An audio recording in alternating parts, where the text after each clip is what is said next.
ಒಂದು ಆರೋಪ ಕೇಳಿಬರೋದು, ದೇಶದ ರಿಚೆಸ್ಟ್ ಸಿ ಎಂಗೆ ಬಡವರ ಶೋಷಿತರ ಧ್ವನಿ ಹೆಂಗೆ ಕೇಳಿಸುತ್ತೆ, ಹೆಂಗೆ ಅರ್ಥ ಆಗುತ್ತೆ? ರಿಚೆಸ್ಟ್ ಸಿ ಎಂ ರೀ ಅವರು, ಅವ್ರಿಗೆ ಹೆಂಗೆ ಗೊತ್ತಾಗುತ್ತೆ ಅಂತ ಒಂದು ಆರೋಪ. ನೋಡಿ, ಎಲ್ಲ ಜೀವನದ ಎಲ್ಲ ಆಯಾಮಗಳಲ್ಲೂ ಕೂಡ ಎಲ್ಲವನ್ನೂ ಕೂಡ ನೋಡಿದ್ದಾರೆ.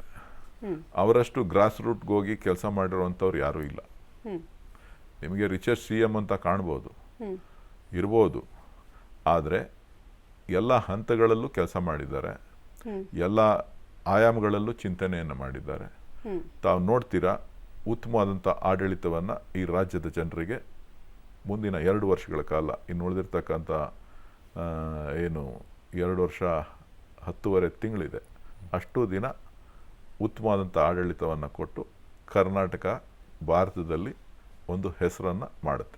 Word power is A world power ಅಂತೇಳಿ ಮಾನ್ಯ ಮುಖ್ಯಮಂತ್ರಿಗಳು ಅವಾಗ ಹೇಳಿದರು ಹಿಂದೆ. ಸಿದ್ದರಾಮಯ್ಯನವ್ರ ವಿಚಾರದಲ್ಲಿ ಅವತ್ತೇ ನೀವೇನಾದರೂ ಕೆಣಕಿದ್ದಿದ್ರೆ ಕಷ್ಟ ಆಗ್ತಿತ್ತಾ? ಇಷ್ಟು ಸುಲಭವಾಗಿ ಸಿದ್ದರಾಮಯ್ಯನವ್ರು ಕೊಡ್ತಾ ಇರಲಿಲ್ವಾ? ಇಲ್ಲ, ಅದು ಪಕ್ಷದ ತೀರ್ಮಾನ.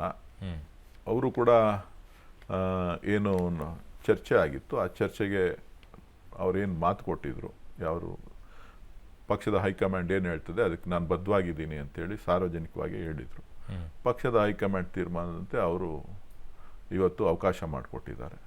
ಅವರ ನಾಯಕತ್ವದಲ್ಲೇ ನಾವು ಕೆಲಸ ಮಾಡ್ತೇವೆ. ಬಟ್ ಅದಕ್ಕೆ ರಿಲೇಟೆಡ್ ಆಗಿ ಕೇಳ್ತೀನಿ, ನಂಗಿರುವಂಥ ಮಾಹಿತಿ ಪ್ರಕಾರ ಅದ್ರ ಬಗ್ಗೆ ತುಂಬ ಚರ್ಚೆನೂ ಇದೆ, ಅದ್ರ ಬಗ್ಗೆ ಕ್ಲಾರಿಟಿ ಕೊಡಿ. ಅವತ್ತು ಒಪ್ಪಂದ ಆಗಿರೋದ್ರಲ್ಲಿ ನಿಮ್ಮ ತಲೆ ಮೇಲೇ ಕೈ ಇಟ್ಬಿಟ್ಟು ಸಿದ್ದರಾಮಯ್ಯನವರು ನಾನು ಬಿಟ್ಕೊಡ್ತೀನಿ ಅಂತ ಹೇಳಿದ್ರು ಅಂತ. ಅದ್ರ ಬಗ್ಗೆ ಚರ್ಚೆ ಬೇಡ. ಈಗ ಮುಗಿದೋಗಿದೆ, ಆಗೋಗಿರುವಂಥ. ಈಗ ಎಲ್ಲ ಮುಗಿದೋಗಿರುವಂಥ ಆಗಿತ್ತ ಅವತ್ತು ಅವ್ರೇನು ನಮ್ಮ ಮಾತು ಹೇಳಿದ್ರು ಅದರಂತೆ ಇವತ್ತು ಆಗಿದೆ. ಅಲ್ಲ, ಆಣೆ ಮಾಡಿದ್ರಾ? ಅಲ್ಲ, ಇದೆಲ್ಲ ಮುಗಿದೋದ ಅಧ್ಯಾಯ. ಓಕೆ.